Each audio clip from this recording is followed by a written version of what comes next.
existence, and we can only benefit from that. Okay, I start reading from It is Evident. Okay, shall I start? There is no response. Yes, please. Yes, Okay. please. Yes, Okay. yes, Because I don't know if you can hear me, that's why. Okay, I'm reading the whole yes, paragraph. yes. Yeah, then we'll come back to it. It is evident that if such is the truth of the absolute, we cannot bind it either by our law of contradictions. Okay?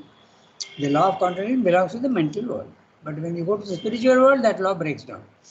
That law is necessary to us in order that we may posit partial and practical truths. Think out things clearly, decisively, and usefully. Classify, act, deal with them effectively for particular purposes in our divisions of space, distinctions of form and property, moments of time. So clearly he is stating there space is divided for us, and there is different forms also are there, and property also, and moments of time. Everything is divided. Okay, so we have to go by the laws which are applicable to us, and the laws which are applicable to us for clarity's sake is distinction and contradictions. Otherwise, we will be in a mess. Okay, we can't say at our level that black and white is the same, sin and virtue is the same. We can't say that. It may be true at another level, but not at our level at all. Okay, so that's what he's saying. So he says it represents a formal and strongly dynamic truth of existence in its practical workings, which is the strongest in the most outward term of things, the material, but becomes less and less rigidly binding as we go upward in the scale, mount on the more subtle rungs of the ladder of being. So clearly he has explained. It is especially necessary for us in dealing with material phenomena and forces. We have to suppose them to be one thing at a time, to have one power at a time, and to be limited by their ostensible and practically effective capacities and properties. Otherwise, we cannot deal with them. There will be a total confusion. We can't say the black and white is same. Otherwise, we'll have difficulty. But even there, as human thought is beginning to realize, the distinctions made by the intellect and the classifications and practical experiments of science, while perfectly valid in their own field and for their own purpose, do not represent the whole or the real truth of things, whether of things in the whole or of the thing by itself, which we have classified and set artificially apart, isolated from separate analysis. By that isolation, we are indeed able to deal with it very practically, very effectively, and we think at first that the effectiveness of our action proves the entire and sufficient truth of our isolating and analyzing knowledge. Afterward, we find that by getting beyond it, we can arrive at a greater truth and a greater effectivity. Very, very clear.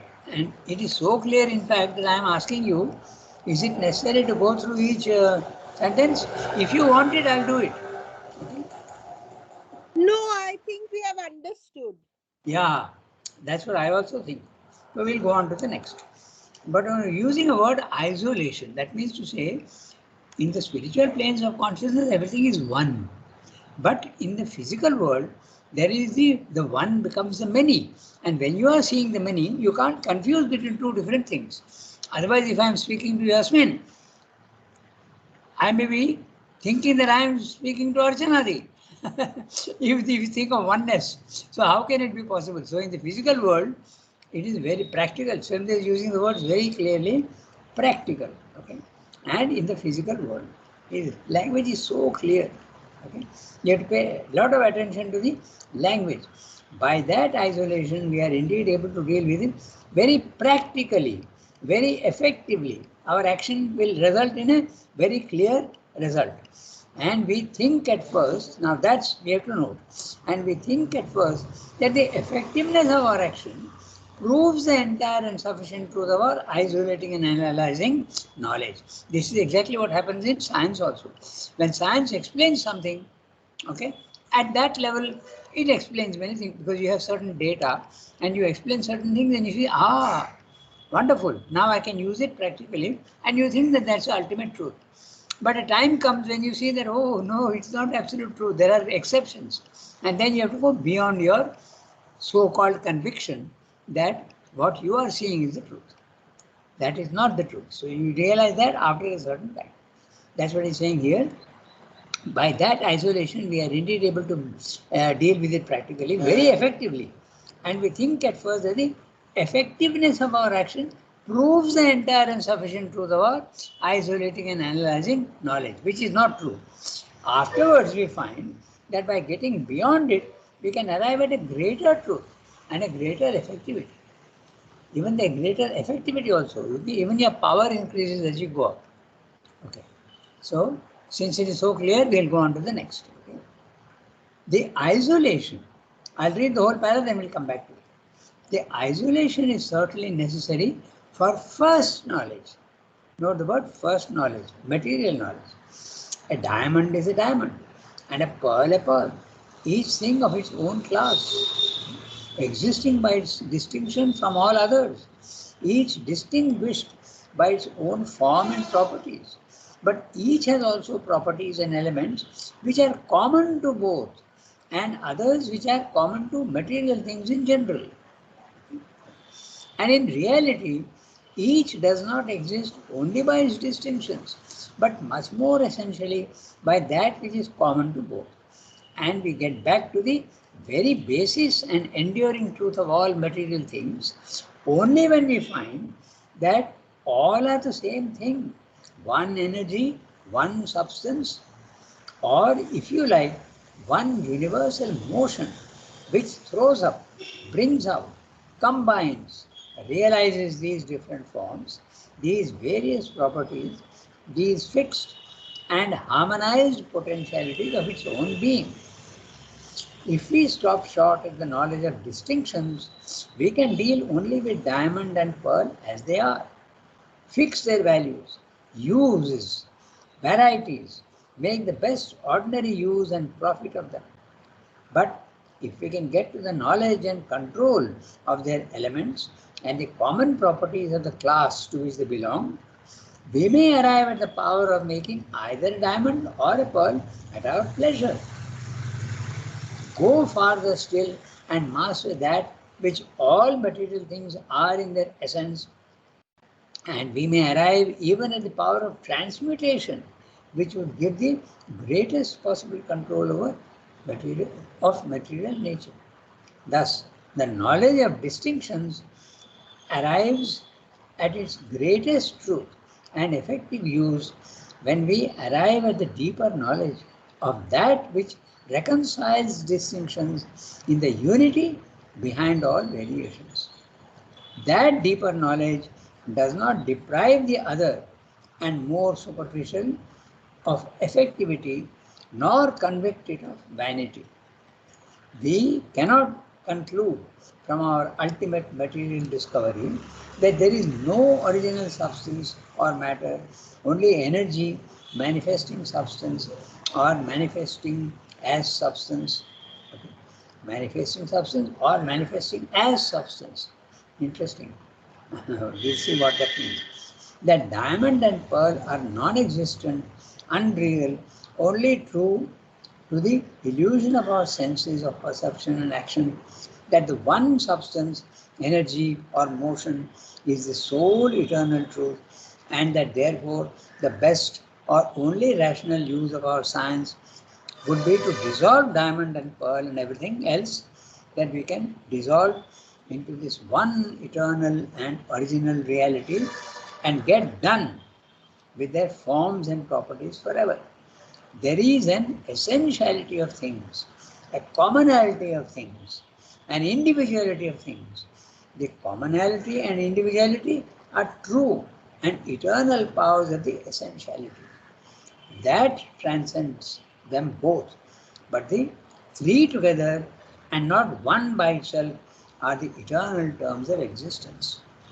Wonderful para, very clearly explained. We'll go into a little detail. Okay? So, the problem of the one and the many and how they are linked. Okay. Now, when in the physical world we make a distinction between pearl and diamond, he's taking a very interesting example and we'll dwell on that. The isolation is necessary for first knowledge. First knowledge, science, material knowledge. Okay? Isolation. You must make a distinction between diamond and pearl. If you don't, you are in difficulty.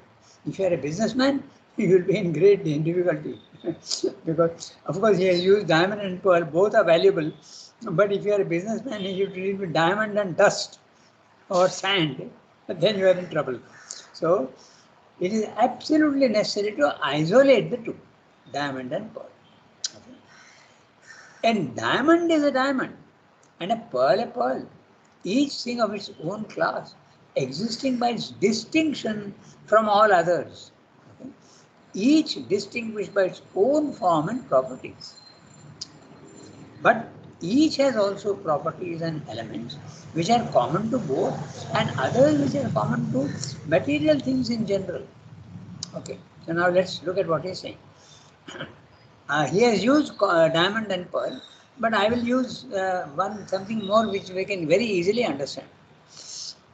Archana Di and Yasmin have got both bodies, but their bodies are absolutely separate. They are absolutely different qualities. Okay? Height, weight, okay, color, everything is different. So we have to make a distinction between the two. But is there something common to them? Yes, both are, they contain carbon, okay, and calcium and other materials which is common to everything. That's exactly what he's saying. But in the physical world, we recognize only the outer forms and the qualities. We don't see the commonality so easily. Okay, that's what he's saying. But each has its properties and elements which are common to both. Okay, so properties and elements which are common to both. That means to say that Archana Di and Yasmin are both human. That's a common element. Okay, you have also got ears. She has also got ears.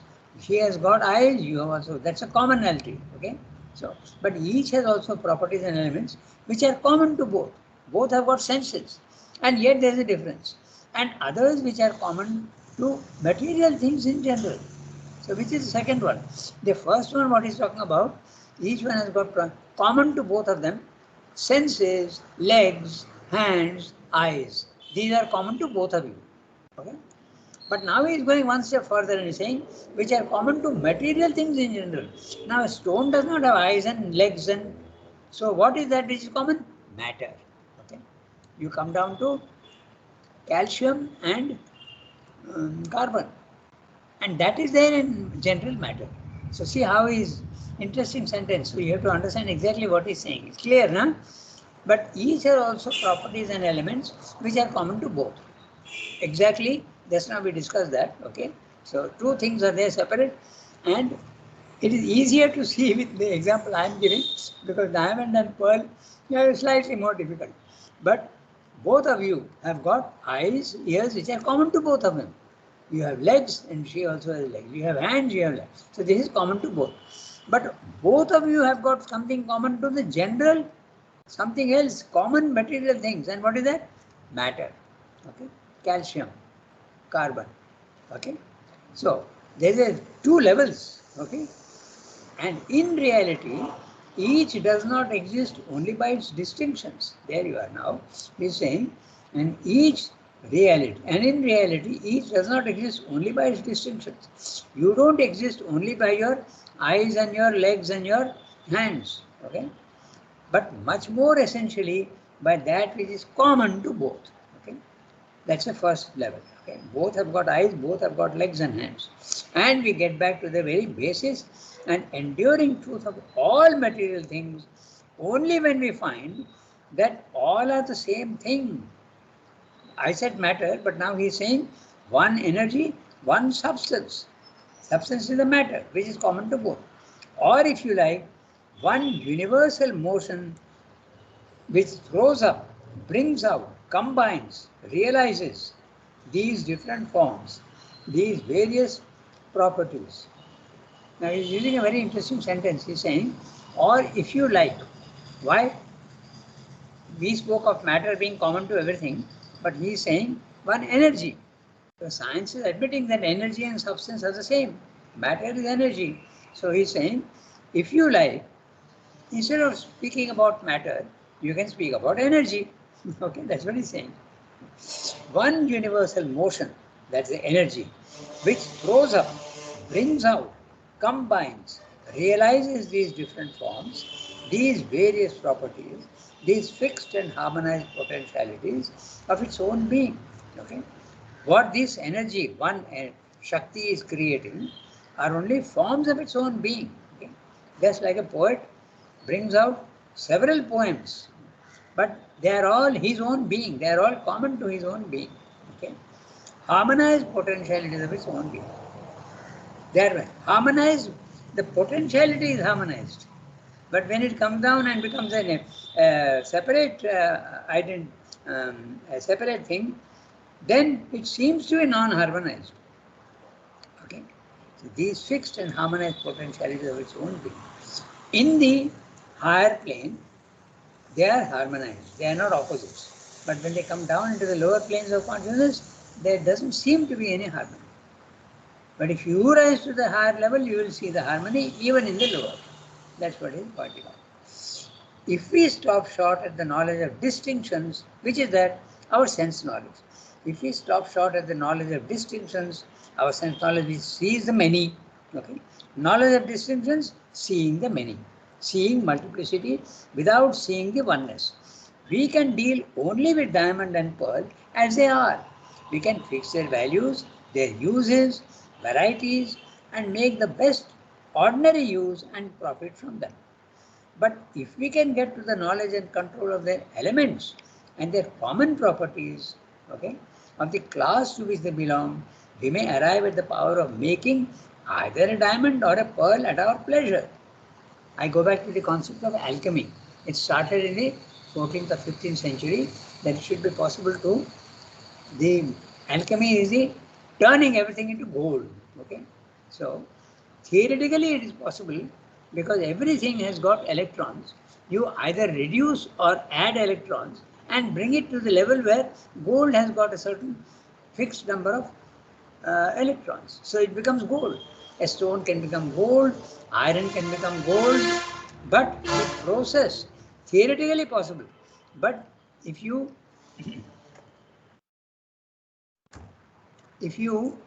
try to do it practically, the process is so costly that it's not worth it. But theoretically, it is possible to do it. Turn everything into gold, or even turn everything into silver, or turn everything into whatever you want. Okay, so at our pleasure.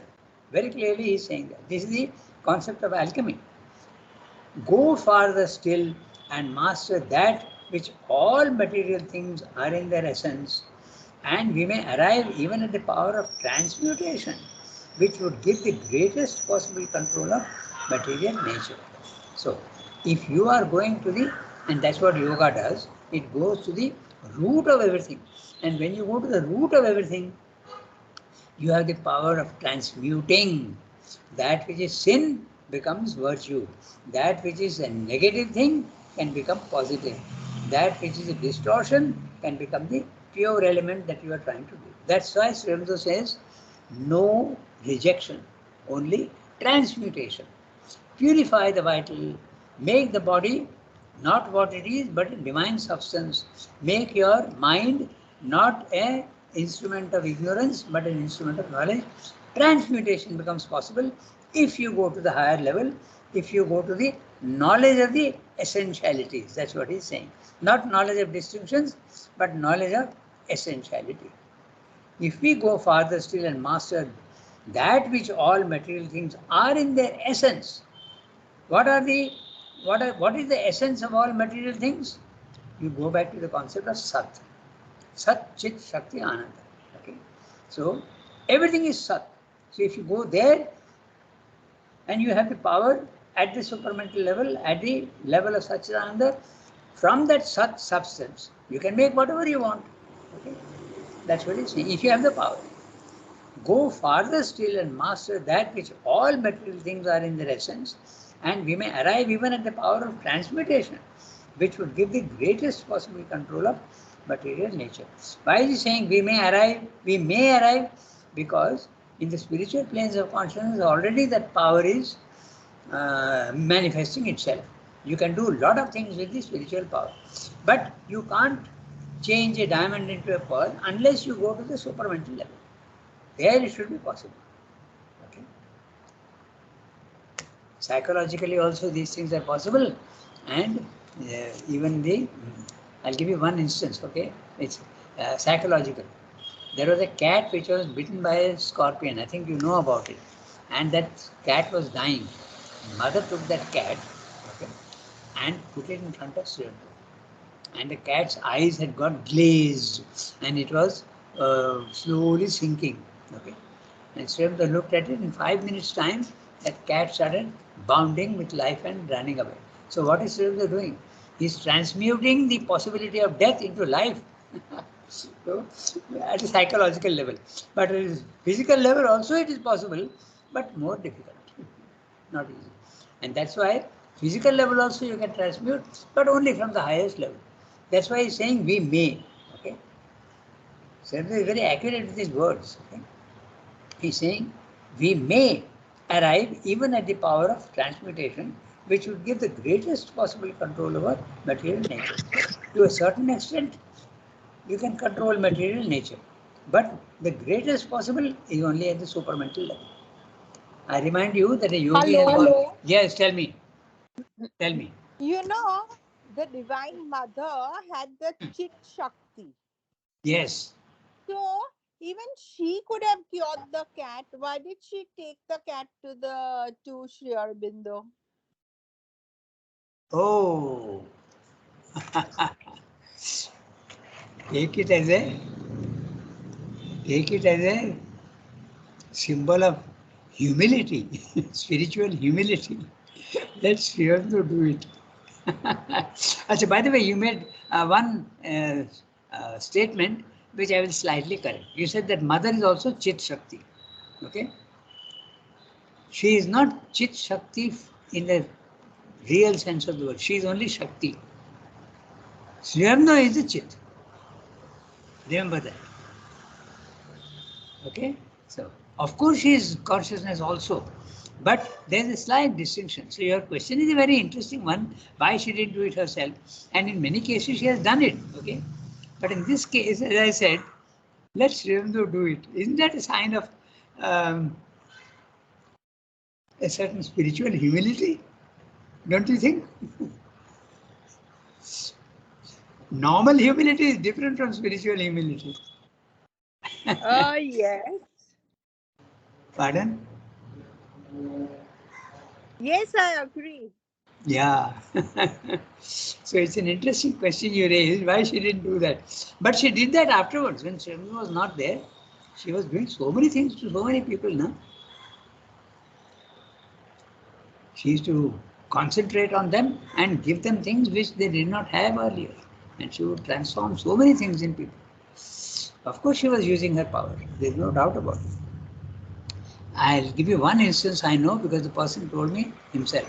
There was a gentleman who went to mother and said, Mother, I suspect that this man outside the ashram is doing black magic on me and I am suffering ill health. Okay. So I think that he is doing harm to me. So mother said, get me his photograph. Okay. And that man managed to get a photograph of him. And when mother took this photograph in her hand, and this story is told to me by one of my very close associates in the working, in the press. Okay. He saw this whole thing and told me that, and when he was saying, he put it very dramatically. Mother took that photograph and she started concentrating on it with tremendous force. And when mother used to concentrate with force, many people used to get frightened. I can tell you that her look was such tremendous power, okay? And she took that and she took either a red pen or a black pen, I don't remember exactly, and she made violent movement of a cross on the photograph, like that, okay? She did that. You can see in the image, my image, and she threw it on the ground, okay? So what's she doing? She is using her power to cure somebody of his a problem. So, yes, she had the power and she could have done it. She could have maybe saved that. In fact, I'll tell you another story also, that she did change the destiny of one particular person. Okay. I won't go into names because that person is still living. Okay. But there was a possibility of that person not living very long, maybe even passing away in youth, okay, relatively youth. But she completely changed the destiny of that person. And that person is still living at the age of 80, 85 or something like that. Okay. So, yes, mother had power. There is absolutely no doubt about it. And you can't use power unless you have the knowledge. So definitely she was both Chit and Shakti. Okay, we come back to our text. All right. So diamond and pearl is what we are talking about. But it's easier for us to imagine when I'm using, I'm sorry I'm using Archana ji and Yasmin, but it becomes clearer because he's raising two levels, na? He is raising two levels, one at the individual level and one at the general level. Okay, both of you have got individualities, features which general matter doesn't have. But there is something common to both of you, which is general matter also. That's exactly what he's saying. Two levels, so, which give greatest possible control over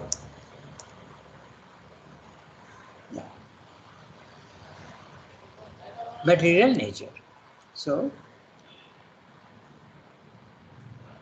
greatest truth, and I think that power and we should give the greatest. Thus, the knowledge of distinctions arrives at its greatest truth and effective use when we arrive at the deeper knowledge of that which reconciles distinctions in the unity behind all variations. If we go to something which tells us what is common to pearl and diamond, then we can be able, we have more power over it and we can do what we want. We can turn a diamond into a pearl and a pearl into a diamond. Okay. That's what he's saying.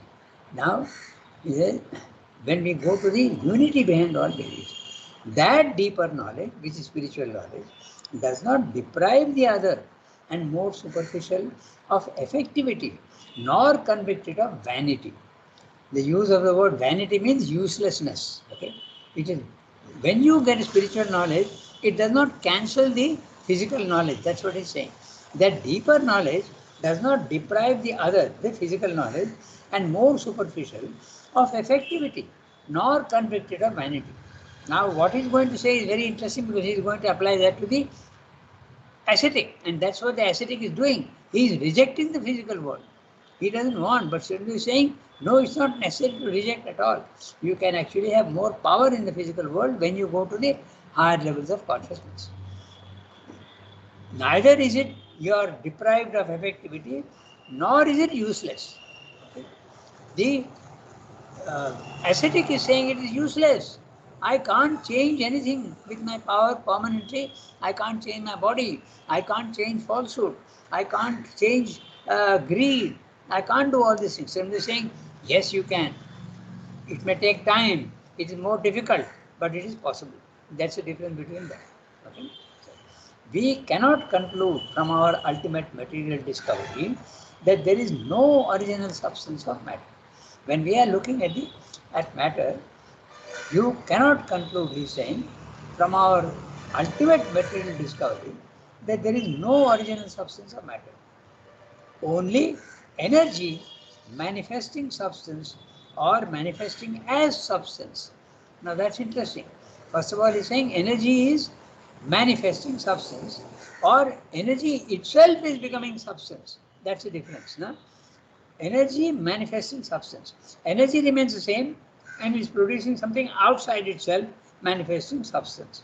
Energy is producing matter. Or he's saying you can think of it in another way, energy itself becomes matter. That's the difference between the two phrases. Energy manifesting substance or manifesting as substance. That diamond and pearl are non-existent, unreal, only true to the illusion of our senses of perception and action. That the one substance, energy or motion, is the sole eternal truth, and that therefore the best and only rational use of our science would be to dissolve diamond and pearl and everything else that we can dissolve into this one eternal original reality and get done with their forms and properties forever. This is the statement of the ascetic. The ascetic is saying, don't worry about the different forms in the physical world. They are true, that they are distinctions and they seem to be very real, but they are illusions of the senses. So get rid of them, throw them away, not necessary, okay? And get done with their forms and properties forever. And go into that which is common to both. And what is common to both? The self, that which is featureless substance of everything. Go there. That's what the ascetic is saying. Self is saying no problem, but you don't need to stop there. You can come back and you can also have very, very purposeful life in the physical world with power and with ananda. Okay? So, there is an essentiality of things, a commonality of things, an individuality of things. So, there are three things.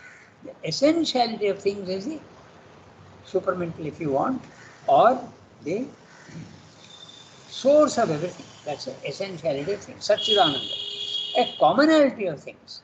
There is material is common to everything. Okay?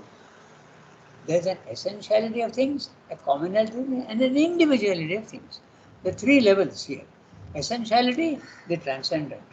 The commonality, the cosmic. And the individual is the all separate forms. The commonality and individuality are true and eternal powers of the essentiality.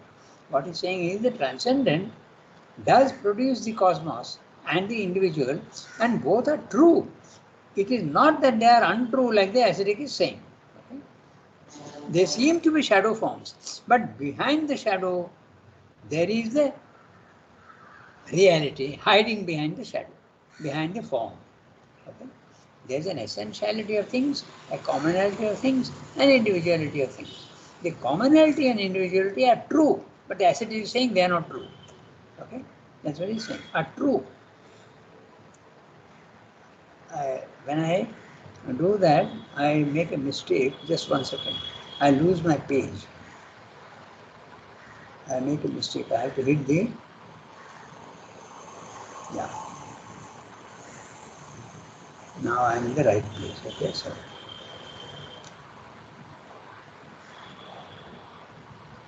Yeah. There is an essentiality of things, a commonality and individuality of things. The commonality and individuality are true. The ascetic is saying they are not true. And they are true and eternal powers of the essentiality. That transcends them both. The essentiality transcends both the cosmos and the individual. But the three together and not one by itself are the eternal terms of existence. All the three. Okay?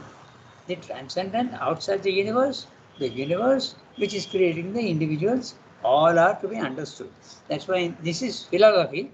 So he's saying that they are the eternal terms of existence, but in the synthesis of yoga, he will say you have to know the divine as transcendent, you have to know the divine as cosmic, and you have to know the divine as also individual.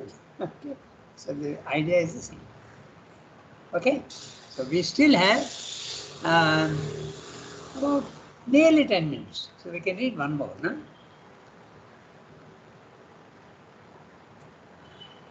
Who will read? Either Archanati or Yasmin.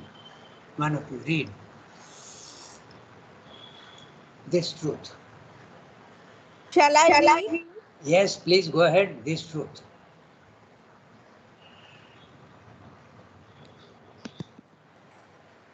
This truth, when we can see, though with difficulty and under considerable restrictions, even in the material world, where the subtler and higher powers of being have to be excluded from our intellectual operations, become clearer and more powerful when we ascend in the scale. We see the truth of our classifications and distinctions, but also their limits. All things, even while different, are yet one. For practical purposes, plant, animal, man are different existences. Yet, when we look deeper, we see that the plant is only an animal with an insufficient evolution of self consciousness and dynamic force. The animal is man in the making. Man himself is the animal, and yet there's something more of self consciousness and dynamic power of consciousness that makes him man. And yet again, he is the something more which is contained and repressed in his being as the potentiality of the divine. He is a God in the making. In each of these, plant, animal, man, God, the eternal is there, containing and repressing himself, as it were, in order to make a certain statement of his being. Each is the whole eternal concealed. Man himself, who takes up all that went before him and transmutates it into the term of manhood, is the individual human being, and yet he is all mankind. The universal man acting in the individual as a human personality. He is all, and yet he is himself and unique. He is what he is, but he is also the past of all that he was, and the potentiality of all that he is not. We cannot understand him if we look only at his present individuality, but we cannot understand him either if we look only at his commonality, this general term of manhood, or go back by the exclusion from both to an essentiality of his being in which his distinguishing manhood and his particularizing individuality seem to disappear. Each thing is the absolute, all are the one. But in these three terms, always the absolute makes its statement of its developed self existence.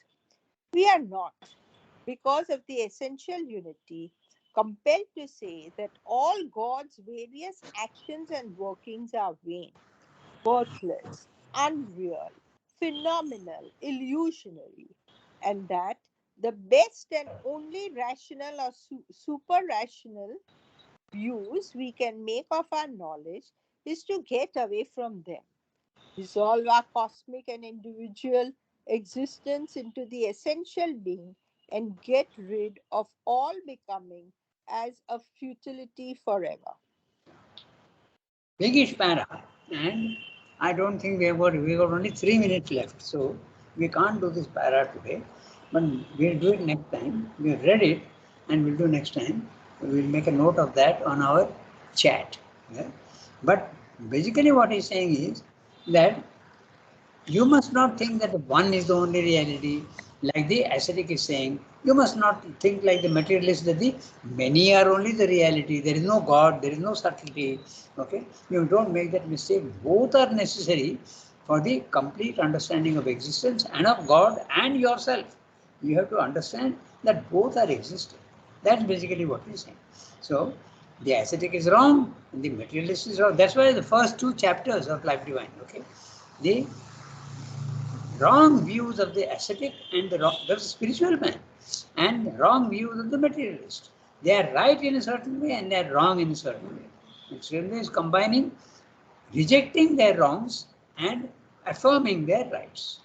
He is saying that both are true so far as their positive aspects are concerned. Both are wrong when they are saying the negative things. That's what he is saying, and we have to understand all of that. You cannot understand the totality if you see only one side of existence. That's basically what he's saying. So we'll take it up next time. Okay, and we'll read, and we have to go from page 396, this truth, isn't it? We have to read from there. So let's put it down on our 396. 396. Redo truth. Merci beaucoup. Okay, au revoir everybody.